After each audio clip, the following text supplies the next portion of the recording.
BNC, 100% black and brown host around the clock. Finally, news that speaks to us. Good evening. This is Making the Case. I'm Yodit Tewolde. Tonight, we're looking ahead to the next pivotal step in confirming our nation's first ever black female justice on the U.S. Supreme Court. The confirmation hearings for Judge Kentanji Brown Jackson begin on Monday. For 4 days, Judge Jackson will be questioned by members of the Senate Judiciary Committee, a process that will ultimately lead to a Senate vote. And with Vice President Harris's power to break a 50-50 tie, Judge Jackson is widely expected to be confirmed. Still, Democrats are hoping to get at least some support from Republicans. Here to help preview what we can expect to see during these confirmation hearings next week is veteran prosecutor and BNC legal contributor Paul Henderson. Do we not have Paul? Do we lose Paul? All right, we're going to go to commercial. Oh, we have Paul. Woo, that was a close one. All right, Paul, I see you. Paul, all right, so listen, on day one of these hearings, Judge Jackson will introduce herself. She'll talk about her background. What do you expect her to highlight as she tries to sell herself to both sides of the aisle and offset attacks that we know are coming her way by Republicans? I think if she's smart, she's going to focus on her reputation and her qualifications. Part of the process that we've seen throughout the past week have been the one-on-one meetings, and a lot of those meetings are more personal rather than professional, so that people can be introduced to her, to understand her, to ask her questions about her family and her life, and just a cursory review of her qualifications. That is supposed to be what the focus will be on next week. In a disappointing way, I am not optimistic that we are going to stay focused on just her qualifications, especially with her in particular, because her qualifications far exceed so many of the previous applicants and so many of the candidates that we've seen, including the ones that are currently on the bench in the Supreme Court right now. But that's what I'm expecting. I'm waiting to see how much of a deviation that we're going to see either from the Republican Party or from individuals with a different agenda that are going to drift away or to try and misinterpret her pristine qualifications for the position. Speaking of misinterpreting, we've gotten a preview of the sort of attacks that Republicans will be lodging against Judge Jackson, specifically from Republican Senator Josh Hawley, who zeroed in on her sentencing of child sex offenders, saying that Judge Brown has a pattern of letting child porn offenders off the hook for their appalling crimes. This is, of course, an attack on, Democrats being soft on crime. We know that a lot of Republicans use this sort of platform as a stage for themselves to set themselves up for maybe running in the future. So we know that there's going to be quite a show. But in this instance, he is apparently misinterpreting or taking her words out of context when she actually was following the sentencing guidelines. And not to mention that the ABA gave her the highest recommendation, and that is what's important. So your thoughts, please. I'm disappointed, just as you are, that he has twisted her behavior and twisted her rulings in the way that they have, looking for a statistical pattern to try and denigrate her record. And I will just say, before we talk about why and how he did that her record stands so far above and beyond the other records for people that are already on the court. I mean, her record as being a federal judge exceeds so many of the other people that are already on the court, and we have to start with that. So she does have a lengthy record of experience that, again, the American Bar Association objectively deemed as well qualified, which has not been the qualification for other candidates that have been appointed into the Supreme Court. Let's just say that. But moving back to the specifics of the challenge that they're throwing and alleging at her about saying that she has been soft on crimes in these pattern of cases, one of the things that she has done as a remarkable judge has been to exercise her discretion when she can by following the guidelines. No one is articulating that that is the issue, that she has never deviated outside of the guidelines as recommended and mandated for judicial decisions. That is all within the course. So they are really trying to search and find something to throw at her just to denigrate her. My concern are for questions and comments like that attacking her experience, which objectively are within the guidelines. That's the problem. I'm more concerned, though, moving forward about the subjective interpretation that we won't even be able to measure. That one, the previous one that we were just talking about, is easily dismissed because we know what those standards are and we know what those rulings are. We've heard comments from folks like Marco Rubio, who said that he has concerns about his understanding of the Constitution and her role in the Supreme Court.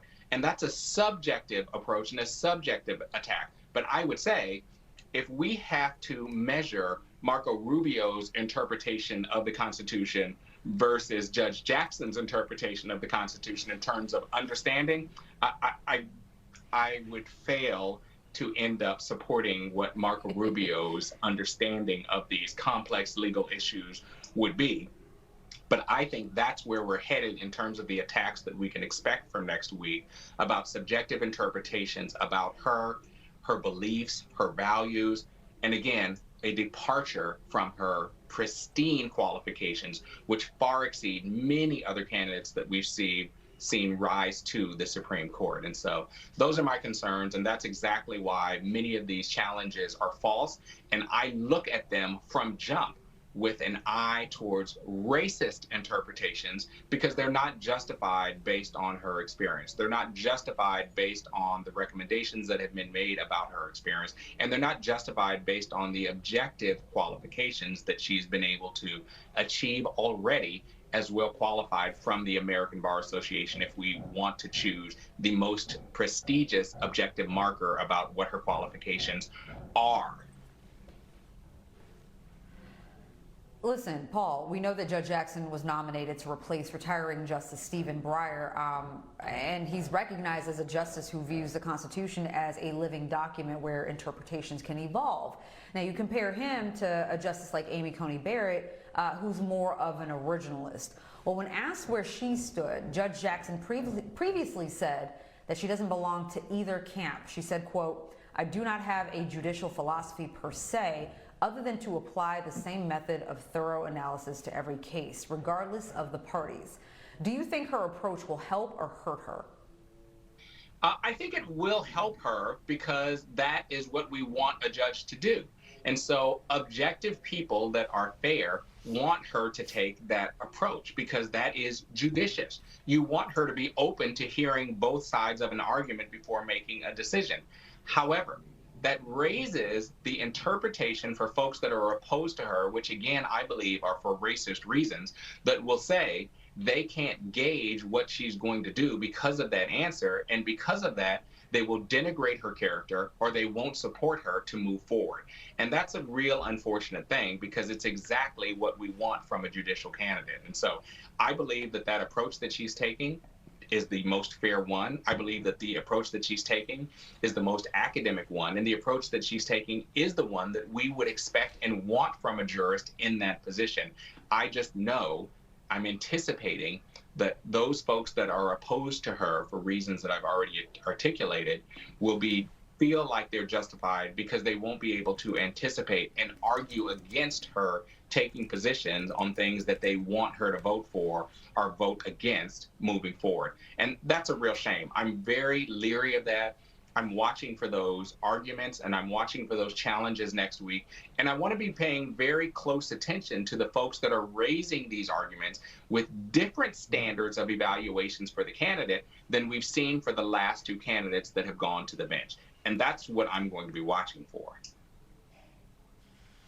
Paul, quickly, while you're here, I just want to get your initial thoughts on some news that was made today by Attorney General Merrick Garland. He announced that they had a revamped police reform program called the Collaborative Reform Initiative. The Justice Department says the goal is to encourage local law enforcement agencies to voluntarily accept federal aid to help reduce officer-involved shootings in cases of excessive force. But critics, including many civil rights groups, say it doesn't go far enough, and that it allows departments to avoid more formal accountability. Just quickly off the top, what do you think are the pros and cons of this initiative?